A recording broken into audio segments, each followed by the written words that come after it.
Sacrifice yourself upon the stone.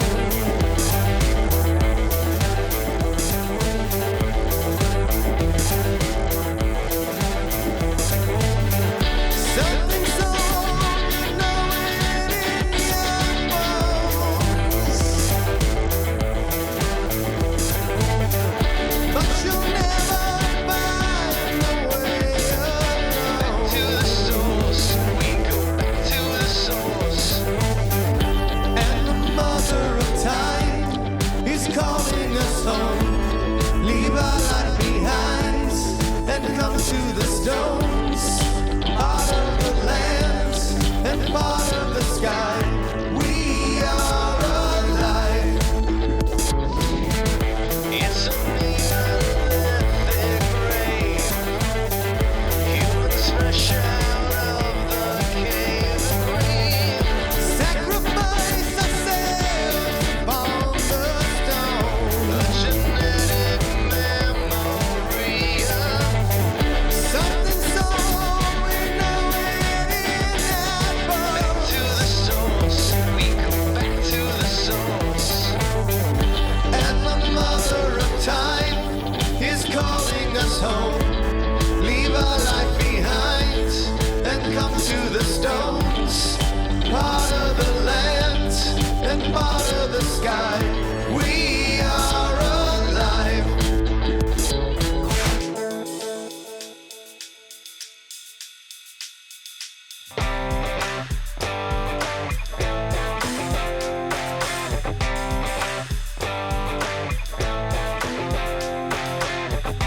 I know there's a way back,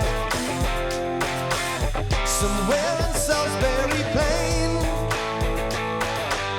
It's just a kind of magic, and we'll get there someday. I know there's a way back.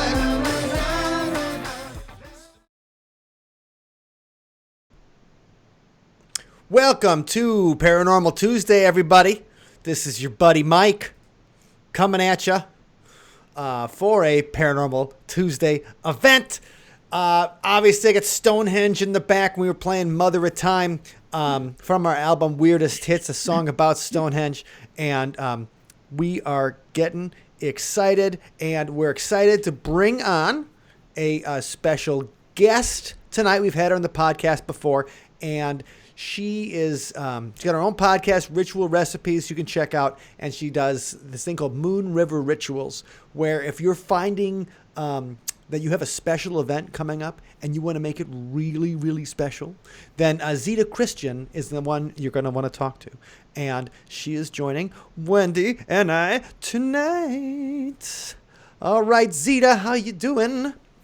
I'm just fine, thanks. And hi, Mike. Hi, Wendy. It's great to be here. Thanks for having me. Absolutely. Thanks for joining us. Yeah. It's great to see you again. Thank Yes. you too. And, you know, the fun part about the live is that Yeah. if you guys have any particular questions that you want us to ask Zita, make sure, we know we have a few people watch right now, make sure you jump in and then you mention something in the chat. So then we can talk about your favorite traditions, rituals, things about the winter solstice that you might be interested in. So feel free to ask questions. And we know tonight's not the solstice. Otherwise, I'd have all my pagan gear on, and I'd be pagan gear off, actually, probably. I'd be dancing around naked in the room. There you go. Well, this gives everybody time, because there's almost Yeah. a full week to prepare for all the fun activities and rituals and things. So Yeah. Well, we're thinking about it. And the thing is that this year is kind of being weird for everybody a little bit, how so? What do you mean? Well, we may not be doing so like last year, there was a big winter solstice party that my neighborhood has, and they have it in front of the lake. And so you have a big bonfire. You write down things that you want for the new year or whatever, and then you put them into the fire, and everybody dances, and it's a lot of fun, and people are wearing outfits and everything, and it's just a crazy hippie fest that you'd expect, and it's really great. And so that was something we've been able to do the past couple of years and really enjoyed. And now this year, there's not going to be any of that. Like nobody, like there's no. I mean, outdoor gatherings are limited by the county order and stuff like that. So we can't all get together. Nobody can be naked in playing drums in the. Oh, So if boo. you want to be naked and playing a drum circle in your house, we got to. That's what the kind of stuff we're going to talk about. So I since got my Alright. drum. My drum's right here. right, that's I perfect. got mine too. But there's little Okay. things like that, and people have traditionally thought of the darkest night of the year. Over time, they have treated it differently. So I kind of want to talk about some of the superstitions, some of the rituals, but ways that we can all make. Because if let's say you're not going to see your family for Christmas, I know a lot of people aren't, and ways that you can still make it special, even when it's going to be different. So Or if you don't celebrate Christmas. sure, right. Anything to make the darkest night of the year special, something Right. you can enjoy. And Pam, already one of our great Patreon members. This is exciting. Welcome to Zita. Nice to see you, Thanks, Yay. Pam. Pamela. Thank you. Cheers to Pam. She is in the Twin Cities, and when I think about the darkest night of the year, there was always a bar in downtown Minneapolis where I can't remember the name of the bar, but it was right by where we lived, and they had a selection of dark beers for the darkest night of the beer or whatever. Oh, And so nice. my wife and I would go there, and then you would have you'd be able to order a thing of the special dark beers that they only got for that one particular night. And That's fun. yeah, well, that was a way to make it special. That you're like, hey, it's the solstice. What can we do when it's 2 degrees out? Is we're gonna go there and have some dark beers. Real quick, Zita, we should probably. I talked a little bit about Moon River rituals, Yeah. but for our audience who may have not heard the last time you were on, we should give a little bit of your history. What got you interested in rituals and ceremonies and things like that? I think I've been interested in them my whole life, always looking to find some special way to celebrate something. I just didn't realize until I was, oh gosh, I would say somewhere in my 50s that, well, no, I take that back. It was in my 20s when I was living in Oakland, California. Oaktown. Oh yeah, in the 60s, 1967, 68. Oh God, what a Oh. time. What a time. And there were all kinds of rituals and things going on. I was very near Berkeley, and I got a whole different idea about things that people celebrated, and I thought this was really cool. And I didn't think of it then as something that would eventually become part of my life in such a big way, but the seed was planted. And then, years pass. I'm married, divorced, remarried. I have a grown daughter. And she came to the house one day and she noticed some candles that I had. And she said, geez, Mom, they would be really good to use in ritual. And I said, what do you mean in ritual? right. Because I thought, what's my daughter been doing? And and she just kind of dropped the subject. And then later we picked it up again. And she told me that she was in this women's group and they were doing rituals. And I said, oh, like a moon circle, like women getting together, exploring the feminine face of the divine, like what was going on in the 60s in Berkeley. And she said, yeah, kind of like that. So I said, let's talk about that some more. And she was kind of surprised that I knew some things about it. And I Sure. was She's surprised like, that I she guess knew. Mom's not so square after all. Not so square. So, That's awesome. so that kind of brought things up. And then fast forward, I began a course of study with a woman in New Hampshire. I traveled up there for 2 weekends a month for, I want to say, I lose track now. I think it was 3 or 4 years. And then once a month for another 2 years, just learning astrology and magic, learning the structure of ritual. And from that, a whole lot of other circumstances happened in my day job, and I was led down a path of performing wedding rituals. And I studied with the Celebrant Foundation to get the history and the structure of wedding rituals, all around the world, and opened up a practice. And that then opened up so many other things, funerals. And I'd been doing seasonal rituals for a long time. I do them publicly here at a local gift shop. But I find that whatever it is, whether it's a friend who is opening up a business or another friend having a baby, it was like, how do you make this? How do you connect with something bigger and deeper? And I think the whole key is through ritual.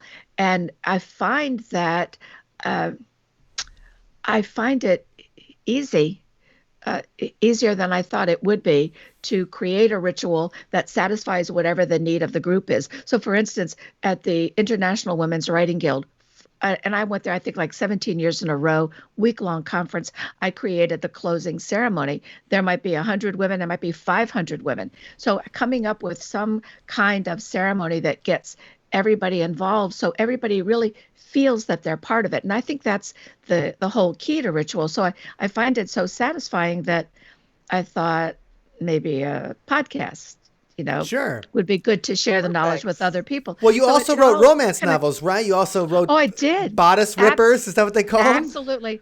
Well, no, not really. But Okay, sorry. That's all right.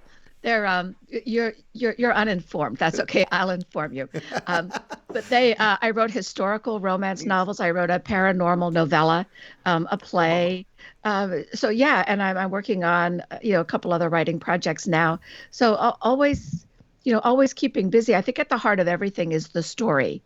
The story of what's happening with the seasonal changes in the earth, the story of what's happening with a person's body or with a family or with a community. It's all about the story, and that you convey that in ritual. And then you got something that it's not cardboard, it's not cookie cutter, it's not commercial.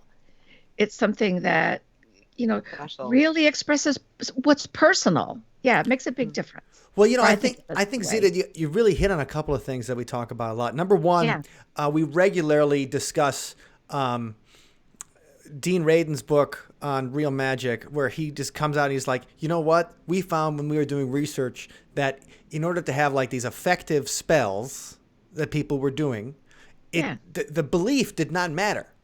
Like, they always say, like, I always think about vampire movies.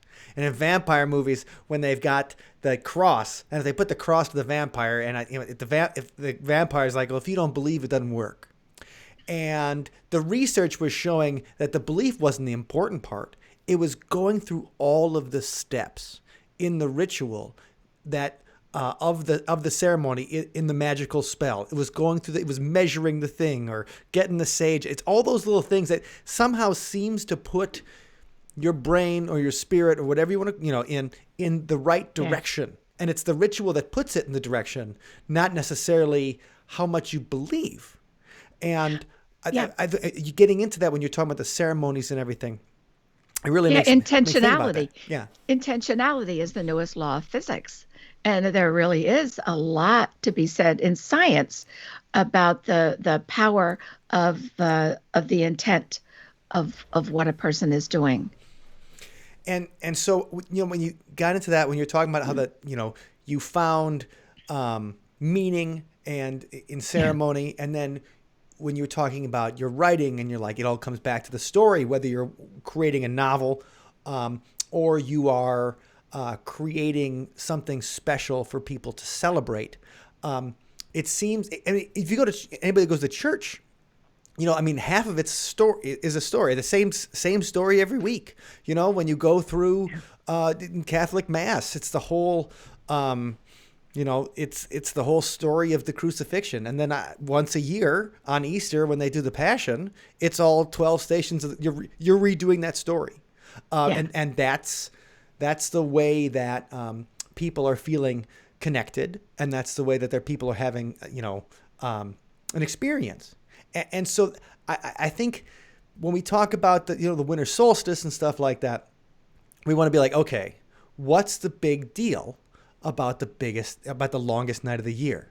Like, is it just is the whole idea like, oh my God, it's just a drag? It's just dark. Thank God we can get some dark beers because winter's coming. And Or we're so happy that like the days are going to start getting light sooner.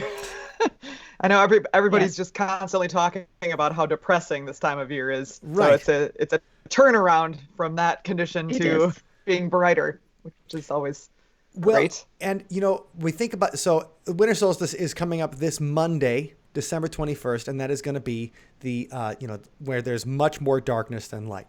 But the whole thing is every day after that, there's more light than darkness. Yeah. And so, first of all, it always blows my mind that ancient people could figure that out. Like now we got astronomers and radio telescopes and everything. But like a couple thousand years ago, they were paying attention. I mean, I always feel like I wouldn't pay attention to any, like a clock if I didn't, like I've got no natural way to do it unless I look at my watch. So thinking about people thousands of years ago being able to like know something's coming up, getting ready for it, always blows my mind. Like, what? They had space back then? They had calendars and everything? Didn't they just run around clubbing each other over the heads? Yes. But we still do that today. Yeah. So, Zita, when you have done rituals and things like that, is there anything specific that you've enjoyed or thought about at this time of year when you're thinking about the winter solstice and the coming of the new year or the coming of the sun? Yeah. And in fact, Wendy's infinity scarf reminded me, as a wedding officiant, I've married several couples who have that infinity tattoo somewhere on them. In fact, I had one couple, they said they knew that they were meant for each other because each one had the infinity, the infinity symbol tattooed on their wrist. And when they realized that each one had it, they knew that this had to be the person for them. And I thought for them, they're looking at that symbol as, the figure 8, sideways. They're looking at that as eternal love, which is a beautiful idea. I look at that and I think, oh, there we have that's the pattern of the sun going, the solstice and the equinox and solstice and the equinox and, just back and forth. That's the whole pattern of the sun. And that idea of infinity was that when everything got so dark and so bleak and people were afraid because they knew that we're entering into the time of year when the wolf moon is going to come to the door. And if they didn't prepare well during the harvest season, there might not be enough food. They might starve. People might get sick. That was a really hard time for people. And if the sun didn't come back, they wouldn't be able to grow any more food. And they're all going to die. So people had to have faith that the sun was going to come back. And that whole symbol of the sun's return, it wasn't just a cosmic phenomenon. It meant that they could grow food again, that they could live for another year. So that path of the sun is really what gets honored. And there's just certain times on that path that are more fraught with anxiety. And this is one of them, when everything gets so dark. That's why I was raised Catholic, and that whole thing of that, at the Christmas season, and it wasn't until the 4th century that the church said they decided December 25th would be honored as the birth of Jesus. That was never the real time. It was just, that was the time everybody agreed that they would honor it, because it was also time that the pagan world said this is when the sun, S-U-N, would be reborn. So now the Son, S-O-N, Son of God, would also be reborn. And everybody was already in rhythm to celebrate the birth of the sun.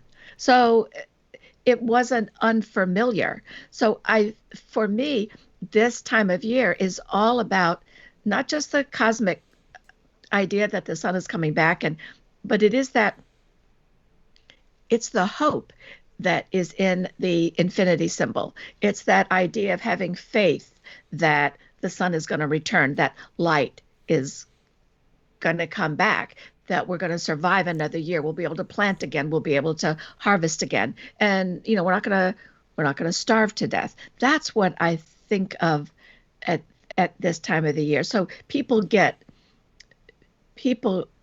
it's a juxtaposition of hope with fear. Because what if this time the sun doesn't come back? That's how I feel most days. Yeah. That's a scary thought. When I'm looking, I'm like, okay. Especially, Yeah. it's especially nice to think about this time or this year Yes. having been such an odd year and so Oh, many yeah. people experiencing such darkness just all year round. But now everybody, it feels like a lot of people are speaking of 2021 like, all right, we're going to get 2020 behind us. 2021 is going to be great. It'll be a new start, a new chance for things to be brighter. And so this is kind of like a little head start on that. Yeah.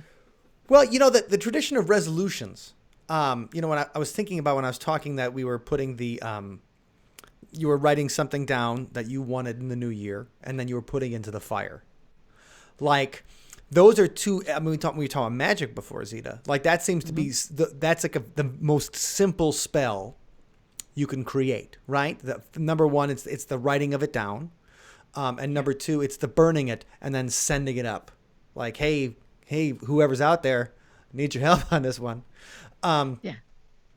And so, that kind of brings into New Year's resolutions in that same kind of, the new year, a new time is coming. And that's, obviously, if you guys have ever been at the gym on January 2nd, you can't find a treadmill.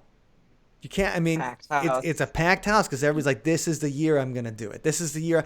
And it's those landmarks, we're talking about ceremony, and it seems like people really appreciate and need these kind of landmarks to be, like, hang our hats on.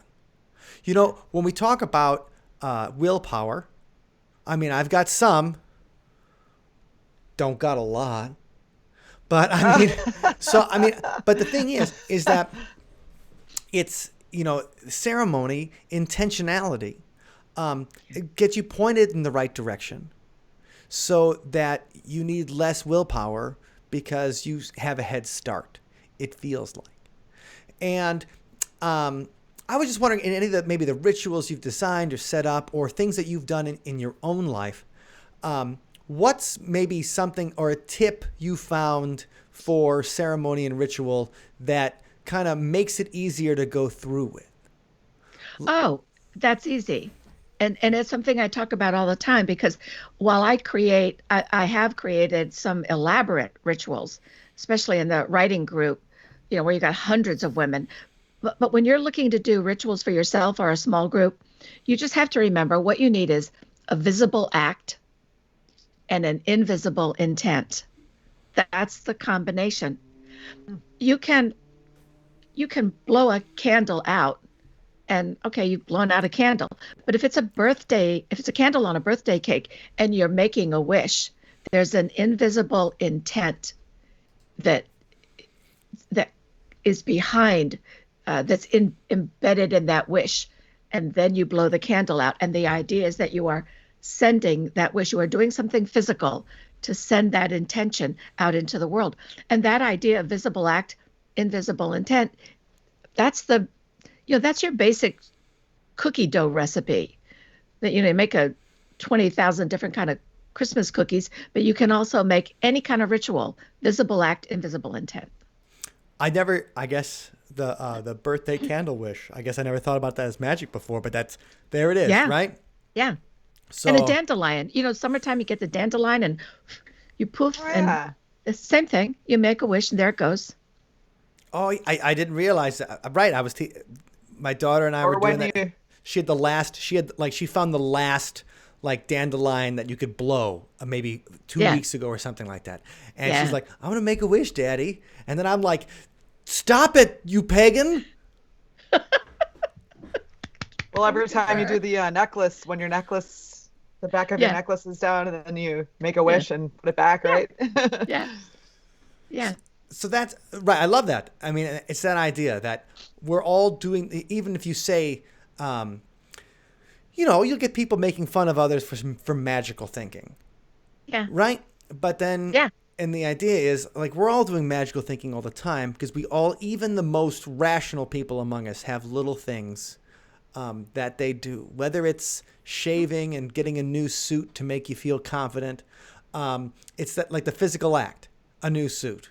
The invisible intent is I want to walk in this place and be the best I can be, kind of thing. Yeah. And And I go ahead.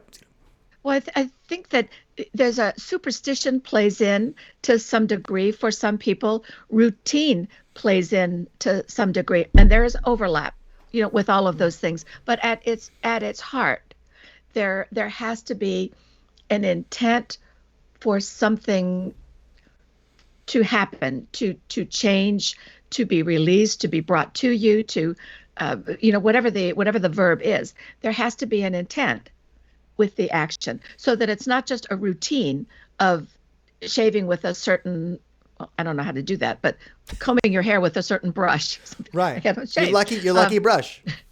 Yeah, something like that. It's got to be a little bit more than that to really tap in to the energy of what makes it a ritual. Like you can take your broom, and I'm just talking a plain old household broom, that could be a magic broom. But you take a broom and you're going to go sweep the front porch. And it could be I'm just going to go sweep with all the, the pollen off or all the dirt or the leaves or whatever. But if you do that with the intent of, I'm sweeping away all the negative energy from my front door, now you have a ritual, because there is a special intent involved in that sweeping. And when you think things like that, you could be doing magic all day long. But I think sometimes what happens when people talk about magical thinking, they don't add the work to it. They don't add the action with it. It's just, I want all the negativity to go away. Well, without some work like sweeping, then I think you're into that kind of magical thinking. It's the prayer. You need more. It's the prayer without the sacrifice. Right? Yeah. Yeah. I mean, it's that there's a reason they used to kill their favorite animals or whatever before they would want something really important, because it's that idea is you're giving up something in exchange for something else, and you can replace that. You don't have to necessarily kill an animal if you don't have to sacrifice a lamb or whatever, but you can replace that by doing some kind of ritual, by going through all the steps and doing it. You are doing the work. So I think it's a great way to put that, Zita, is that it's that the magical thinking is, if I think it without backing it up, I'm not setting myself up as well as I could by having some kind of ritual or having some kind of ceremony. I used to think ceremonies were silly. Like I said, I'm the guy that says if you don't believe in the crucifix, the vampire is going to eat you. But it's a combination, and also action leads to belief, or not necessarily belief, but confidence in something. The more you do it, and so that's what I think is interesting, is that we're talking about these things in that ceremony gives our lives meaning, and that's I thought marriage ceremonies were all dumb. Like, that's all dumb, but then when I got married, I was like, okay, I want to do something so it means something, right? So it means something to us. Yes. And so you don't just go through the same stuff that I've seen other people go through because your parents expect it or whatever. You do it because you'll have some kind of meaning for you, and then you can create it. And so now I understand, I think, more of the power of these things. And I think why it is important.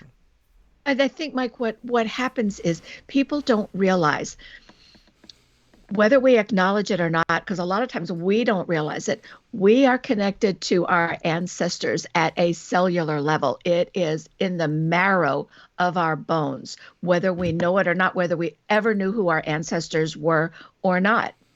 We are connected to something so old that sometimes when we do certain things, we don't know exactly why we're doing them, but it feels wrong if we don't do it.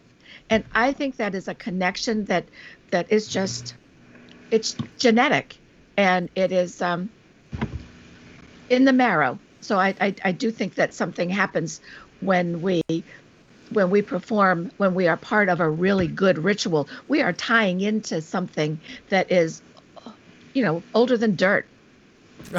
Or old as the dirt. Yeah. So, Right. and so I love these ideas that we're getting into. So I'm glad we discussed the importance of ceremony and the importance of ritual, because it's easy to think that it's silly, especially if you feel like you've been oppressed.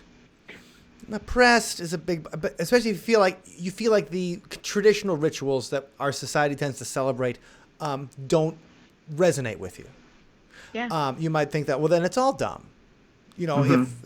If this one, if I don't get it, it's got to be dumb. And then you see all the other people doing it. You're like, sheeple. But so, Yeah.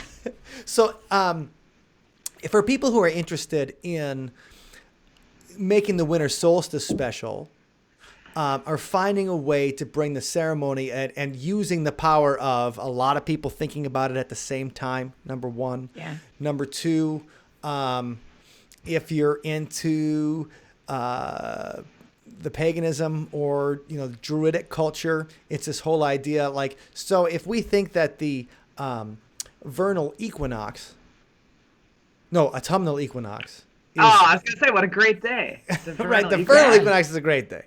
If we think the autumnal, It's my birthday. For those who don't. usually is your birthday. But if we think of the autumnal equinox as the point where it's a liminal period, where the netherworld, the afterworld, the whatever it is, they can come back and forth. Then, the winter solstice is the period where they're like, it's the darkest night. It's where they're around. So it's using that energy from that, all of those things together, to be able to help you set your intention, to kind of supercharge it in your mind. So for people trying to design that, or, what would you suggest for people who are looking to have a ritual, even if it's something simple, or maybe if they want to jazz it up a little bit? All right. I thought of three before we started the call, and I picked up a couple of things, these are simple, easy to do, don't cost much of anything.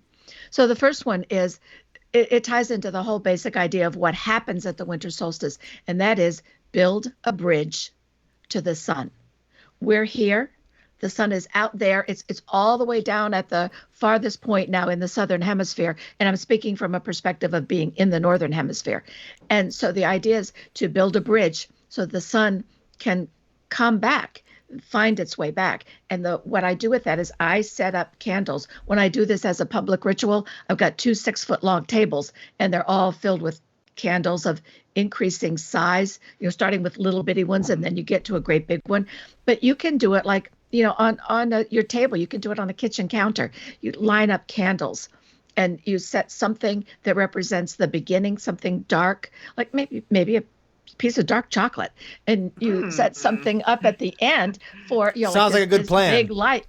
Yeah, exactly. We'll all go to Zita's to get the chocolate. Come to my house, yeah. And then at the end, you have like a big juicy orange. So like you got this big orange, and like you eat the sun, like. You eat the chocolate, and that's that whole idea. You're in the dark night, and as you light the candles, say you set up 20 candles, and as you light them, you're thinking about the light returning, and you're lighting the way for the sun to come back. And when you get there to the end of that nice, big, juicy orange, you eat the sun. That's why, you hear sometimes in these old Western stories and movies about the kid who gets an orange for Christmas. And you used to think, big deal. My uncle, kid got an orange. My uncle was born in 1921. And in the 20s, poor Polish family in Milwaukee, like, they were getting oranges for Christmas, and they were slapping 5. Now, if I gave my kid an orange, she'd slap me.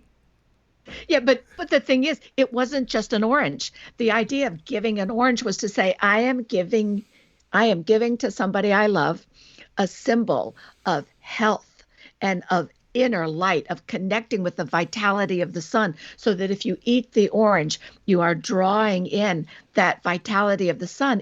It was, I mean, it and still is such a symbolic gift of good health and vitality. So that's what ritual number one. Build that bridge to the sun, start off with some dark chocolate, end up eating a nice big orange. Second one, something you can do on your own, and I do this, I would say almost every day, but you can do it on Zoom with family members. You need a spirit spoon. Ooh. Now, What my where do I this is cool. where would I get a spirit? That thing is awesome. First of all, my grandson just created this for me. I bought a bunch of really high quality wooden spoons, and I asked him to use. I have a lot of wood burning tools. I asked him to just create a design, and he did. So eventually they'll be up on Etsy, but he's only done this one so far. Cool. And you can use your own spoon. You can use whatever spoon you want, but you want to dedicate it as this is your spirit spoon. Now, you get everybody together and everybody's got a pot of something that they're cooking. And if you don't have that, you have a cup of coffee and you have a little, just a little teaspoon. But the idea is you have a spoon that you are saying, I'm imbuing this spoon with spiritual energy. My wishes for the world are in this spoon. And then what you do is whatever it is you're making, you stir clockwise, because that's the path of the sun. The sun goes, from the horizon, east, south, to the west, to the north, and up and down. The sun moves clockwise. So when you stir clockwise, you are aligning with the path of the sun. You are stirring up energy. You're building vitality. So if you're making a dish for somebody, it's like, I want to put in health for whoever is going to eat this. I want to put in prosperity for whoever's eating this. I'm building whatever that energy is. And you could just, spend a couple minutes talking with your family members, and you're all on Zoom and everybody is just stirring clockwise. You're all building the energy for whatever everybody is going to enjoy. Simple, super, super simple ritual. But every time I use a spirit spoon, I have not used this one yet. I haven't dedicated it yet, but I have several others in the kitchen. One of them has stars all over it. And that one, whenever I'm celebrating something, and it could be something like simple, like I lost a pound and haven't found it yet, I will stir with that spoon, to celebrate. And if my husband's not well, so if I'm looking to do a ritual that,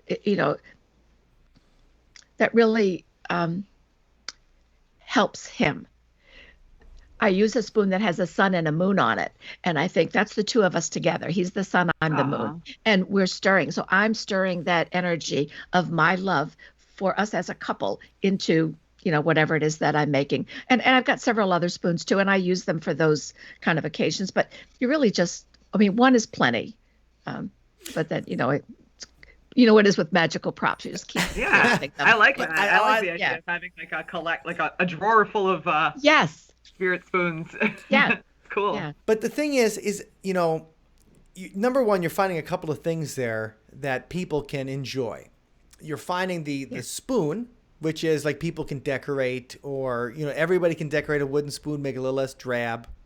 You can probably do it with one of those gel pens or whatever, make it look nice and just have fun. Oh, make it food safe. Oh, make sure that whatever you put on it is food safe. Don't put any lead That's in why there. burning is good. Yeah. Yeah. And so you do that, and then everybody does something and does it together. Yeah. And then you share that ritual. When I'm trying to think about like rituals that my family did on Christmas, we didn't have anything in particular except when we were all at my aunt's house, and hers was the husband who got the orange for Christmas. We'd all pass around communion bread at a certain time on Christmas Eve, or opłatka, which is the Polish, that it's, and you just like, it didn't taste, nobody's like, oh yeah, like you stuff yourself with cookies and everything like that all night. Nobody's like, unleavened bread, let's do it, guys. But it was the point of it, you take one, you pass it on. You take one, you pass it on. You say a little something nice or whatever to the whole group. And then, as I've gotten older, I've realized like, oh, that was kind of a special thing, and that was like it wouldn't be Christmas unless you did it. Yeah.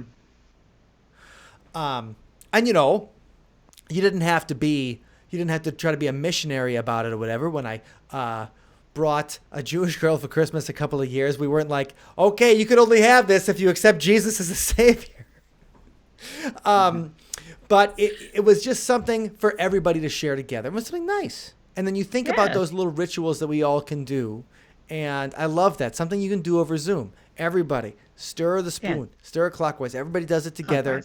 And it doesn't even have to be a thing where, like, not everybody's standing around the idol waiting for the guy to rip the heart out of the the sacrificial person. It's just a thing that it's a thing to get everybody's mental intentions and energy and stuff like that on the same level.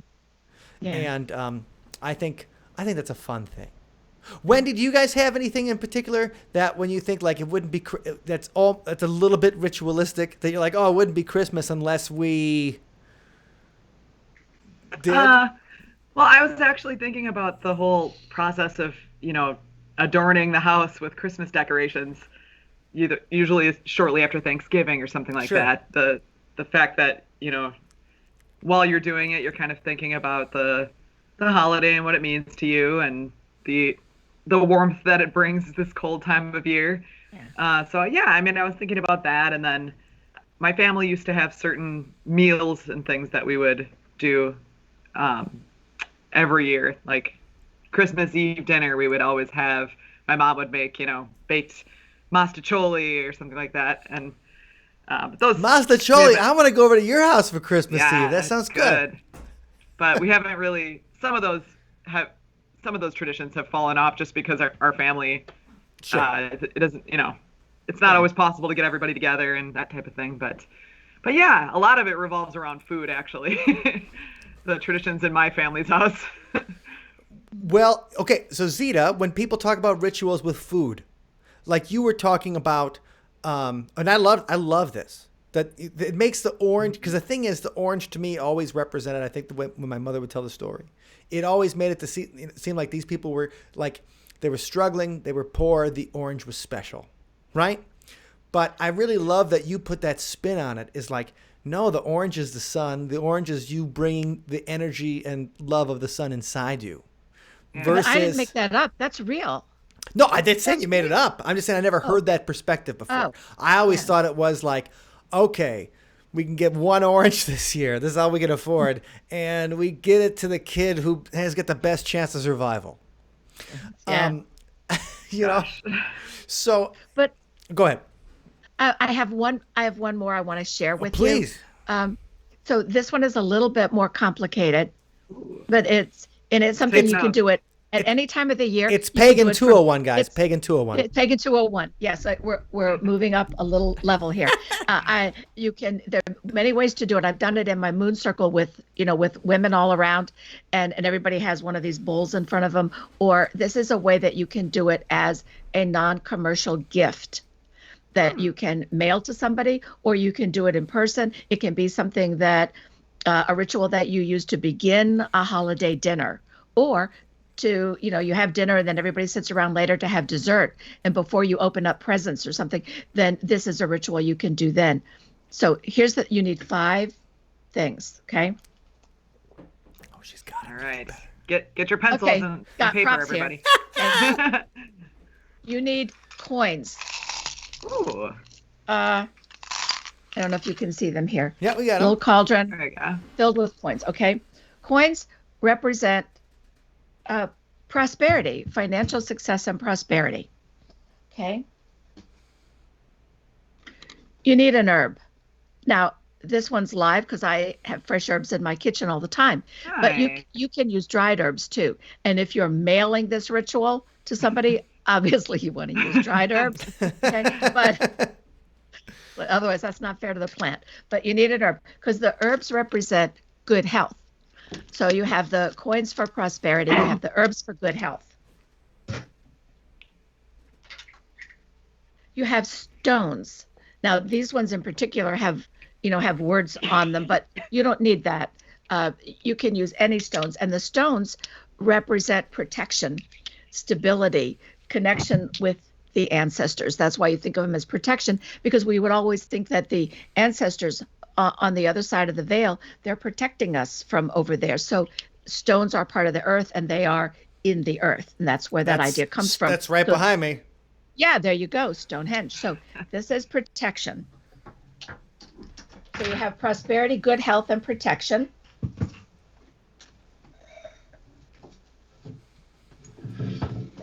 Oh, sugar. Uh-oh. Uh-oh, Oh, dear. uh-oh. There goes the drum. Oh, no. Uh-oh. Oh, we're good. We're good. All right. Okay. Flowers. In the Beautiful.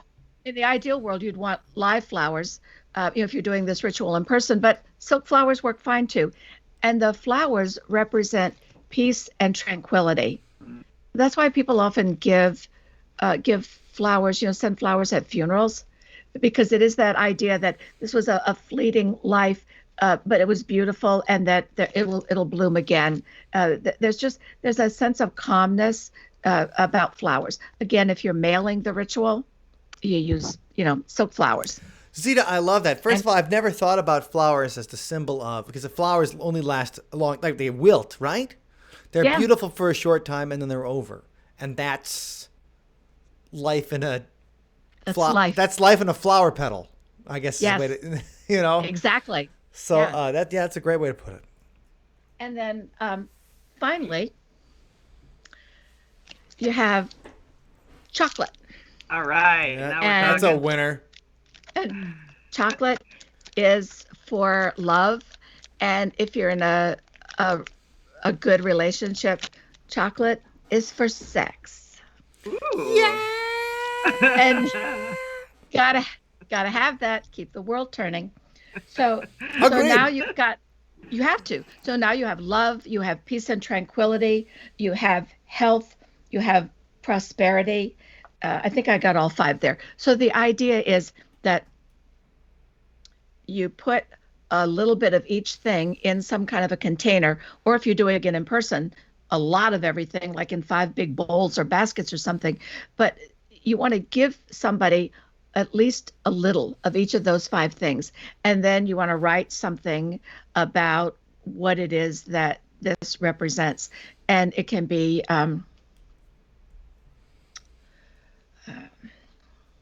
may this chocolate, open your heart to love. In fact, I'm working on a little handout that'll explain all of that, That's so cute. people can, write it for themselves. But it is that idea that the symbols, those 5 things, those are the things that all spells are based on. I mean, those are the things people want. They want good health and prosperity and love and tranquility and protection. And revenge. Those are the 5 biggies. Don't forget about revenge. A variation, yeah. There's always a dark So- side. Sorry, maybe those are my spells. There you go. So if we were to bring this out, say at a holiday, whatever holiday it is that you celebrate, before dinner or something, would you kind of pass this out to everybody, and then as you're handing it out, say the little piece that goes with it? Or Yes. Okay, cool. Yeah, I like that. That's fun. Like you could have a bowl full of the chocolates, and you just pass the bowl around, but then you could say to each person, maybe like, I know that I know this has been a difficult year for you. Or I know this has been, you lost your job this year, and you pass the coins around, and you say, please take a symbol of prosperity and success, and may that be a part of your life for the new year. And you do that with each of the things. And don't spend it all in one place. That's no, I'm kidding. That's right. Just kidding. But no, Yeah. that's cool. I like that. It's in a way, it's like how people say a prayer before dinner, or they'll say at Thanksgiving, they'll say what they're thankful for. But this kind of gets everybody's intentions focused on the same positive thing going forward into the next season. So that's neat. I like that. And it's not commercial. And that's Right. the whole idea. We give all kinds of gifts, but the thing that we really, really, really want to give to people, it's like all the jokes people make about, the Miss America pageant. Oh, I want peace in the world. Well, yeah, we do. And and but for friends and family, people we care about, we want to give them, we want them to have a sense of tranquility. We want them to have friendship. We want an open heart, prosperity, good health. And these are the symbols that says, this is what I really want to give you. I know I got you a pair of wool socks here, but what I really want to give you is good health. That's sweet. Well, what I love about that too, though, is that it's not just we talk about, when people talk about magic or spells or rituals or any of this kind of stuff, it's always, we have a Hollywood version of it, right? Yeah. Like, we have that idea that the magic spell is going to have something drastic or whatever, when you don't realize that it's all of these little things put together that just get us in the right mindset for living a healthy life, for showing other people that we want them to succeed, for being kind, and for it's those little things. You perform the ritual, and it took me so long to get this, because I was just, you grow up, I was an angry young man. I'm like, oh, this is bullshit. Yeah. And then you find out, you're like, okay, but no, these things are based around traditional ways that people want to do something good for others or themselves or their family. And usually, I mean, a lot of the time, it's not even just, it's not even that selfish to want to do to want everybody around you to succeed. So that's, I think it's a really great way to show, like, that's the spirit of Christmas right there in a magical ritual, in health and love and success and prosperity, not necessarily fortune. Yeah. I wouldn't, I don't think I would wish winning the lottery on my worst, well, a couple of worst enemies maybe. Yeah. But, that you never hear somebody's like, I won the lottery. Boy, that guy really ended up well. Well, you wish somebody the lottery and a good financial advisor. Right. There you go. Yeah, so true. But, Mike, a minute ago when you mentioned revenge, that reminds me of something. You take a spirit spoon. Let's say you're angry, at your spouse. You take a spirit spoon, and while you're stirring something, and you think about that person, but you think, and you, even if you start off where you feel like you're forcing it, but it'll change your mind. As you're stirring, you're saying, may it go well for you. May it go well for you. May it go well for you. And as you are saying that, and because you are stirring clockwise, that is the motion that builds energy. May it go well for you. And after, a few times of saying that, you realize, yeah, I do want things to go well for you. I want you to be happy. If you're like happy, we're not fighting. Almost. Yes. Yeah. Yes. For your own and it's self, so simple. Not just for them. Yeah. Yeah. Well, cool. That makes me think of something, Zita. For a long time, when we'd be in a group of people and we'd be talking bad about somebody, or somebody was annoying us, I would say that sounds terrible. No, but everybody around in a group and talk bad about somebody. Everybody shit talks somebody at some time, right? And you get to the point where I would say, like, yeah, and I hope their kids don't like them, or I hope their dog shit on their living room floor. You'd say something shocking real quick. You'd be like, yeah, I hope their day is crappy, and everybody would look at you like we were all saying bad things about this person, right? And then when I said something specific, to try to be funny, everybody would be like, well, I don't hope I don't want the dog to crap on his floor. You don't need to go that far. I don't want his mom to get cancer. Jesus, Mike. And then it goes through, and then everybody's like, all right. So it's funny how when we have to when people that we might not like or mad at or all those kind of things, when you actually have to think negative things about people, there's something inside us that's opposed to it. They were like, I'm mad at the guy, but I don't want him to lose his job or get a pay cut. Stop making me think about that jerk. Yeah, you don't actually wish harm on him. Right. Yeah. And so it's just a funny thing, and that's that idea, that spirit spoon. Like, okay, I really am mad about this person right now, but after 5 minutes of saying I hope they're okay and I hope it gets better and I hope they do well, you start thinking like, I'm not that mad. Yeah. And that's the best ritual if it can. because does being mad hurt you or them more? Yeah, no kidding. It's never them. Yeah, I'll it's tell you true. that. Yeah. I've been mad a lot. It's never them. Half the time they don't even know you're mad, so it's just No. you're Yes, wasted. putting bad energy on yourself. And Yeah. think Right. about all the time you spend on thinking about people who don't even know you exist. It's that idea that, and if it puts you in a better mental space, a more forgiving, a more loving, that's the best kind of spell you can cast, right?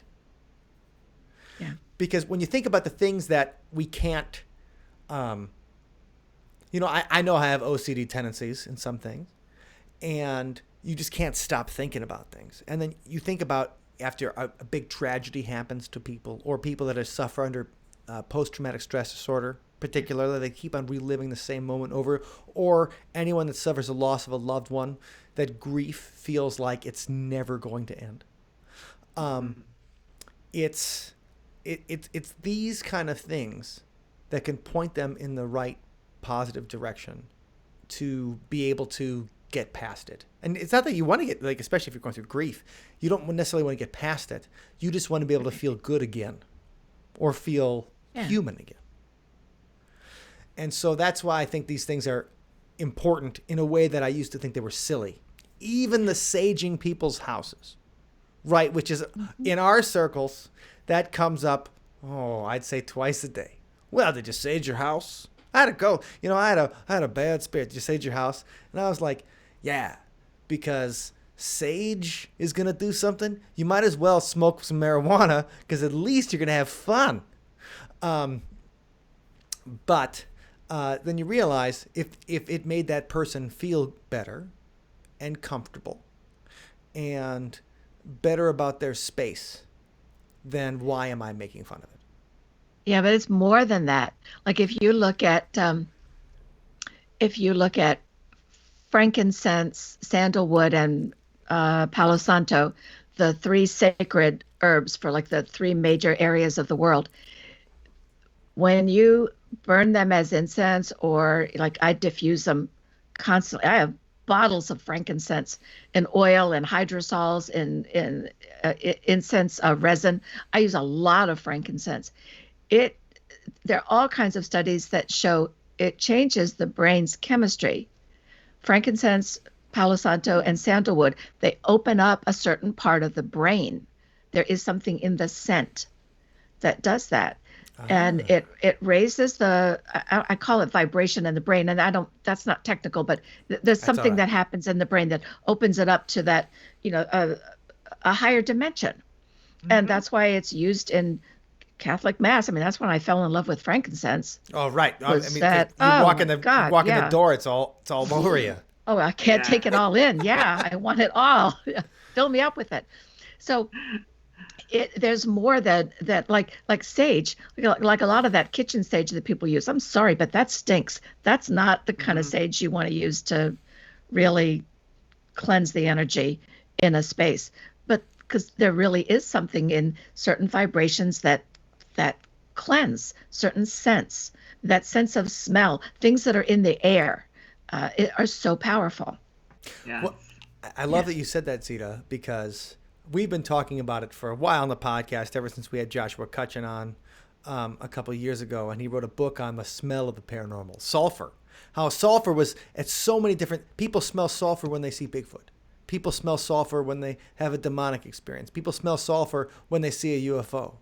And he's like, why is brimstone everywhere in these paranormal things? And it's just this talk that the scent is part of the paranormal experience. And when you talked about that sense can open up a different part of the brain, like that's the perfect thing, that's a perfect thing to say, like that smells, because we have a natural reaction to them. And we have a lizard brain reaction to them, right? Yes. And Wendy has driven hundreds of thousands of miles in the van with me, so she understands that the lizard brain reaction, because I'm a smelly guy. I was trying to make a joke, but the idea though is that we have these lizard brain reactions to things, and scents are something that can accentuate that. So they can be negative like sulfur or me on a Sunday morning, or they can be positive like frankincense. Or like, I'm not sure, the other two scents, I'm not sure what they smell like particularly. But Beautiful. but Beautiful. that's why people have candles around their house, right? Yeah. Oh God, thank you for saying that. I totally forgot. One of the main things I wanted to tell you.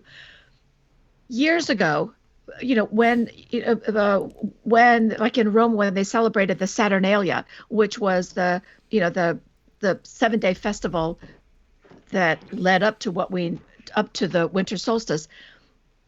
At the end of the festival, there'd be little gifts given along the way, but at the end of the festival, people would give the best gift of all, and that was a candle.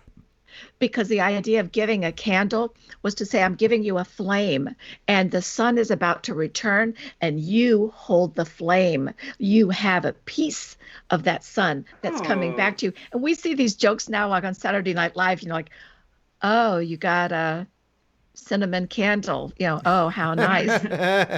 But, it used to be that was the coolest gift to give somebody at the holiday season, because you were giving them the real symbol of the season. Yeah, that's really nice. And especially with the symbolism of the sun and all, we're all stardust. We're all created of stardust and the sun being a star. Yeah. Also candles are nice gifts because they don't clutter your house. You get to enjoy it and then then you're done dispose of it, So yeah, exactly. That's kind of unrelated, but it's a reason that I find that a really nice gift, because you're not burdening someone with more material items. And unless you do, and I was just looking at my drawer here, I have big long pillar candles that are beautifully scented, and I have them in my drawers, so that when you open whatever the drawer, like all my stationery is is scented with lang lang and lavender and stuff. But so nice. They're great for that. Cool. So That's a good idea. That's a really cool thing to end on. So if you get a candle for Christmas, don't bitch, everybody. That's right. Right. You should appreciate that. Because if you were in Rome, that was the hottest gift going. That's it. So, but right, that idea too. When you think of, and so I think we can close on this, is that when you're talking about rituals, there's all these things that contribute to the ritual, and all these things that can make it better.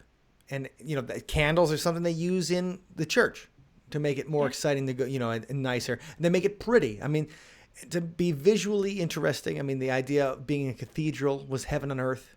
That's why you have the beautiful stained glass and stuff. And then it smells good. And then you go through the story every week. Yeah. And yet you can do a little bit of that for yourself. With any of Zita's 3 rituals are really great. You guys, I hope you get to enjoy them. Yes.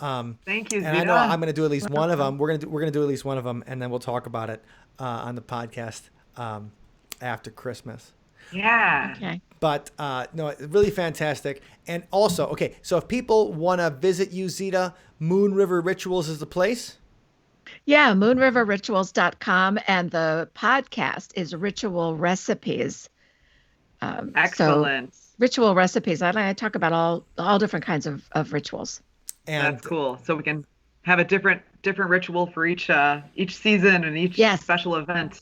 Yes. Very cool. So that's a fantastic thing. So anybody who enjoyed today's episode, I really recommend Ritual Recipes and Moon River Rituals and what Zita's doing, because she is bringing meaning back to life. And if you're a guy like me who did not give an SHIT about any of this stuff and was angry about it more than anything, discovering that it can bring meaning and hope and fulfillment and all those kind of things, it's definitely something worth checking out.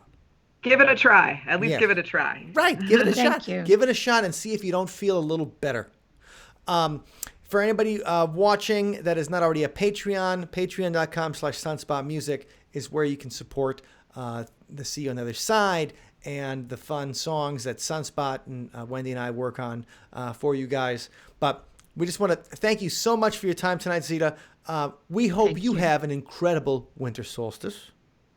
Thank you. I hope you do too. Thank you. And everybody out there, we hope you have an incredible winter solstice too. And we'll see Yeah. all of you on the other side. On the other side. There it Okay. is.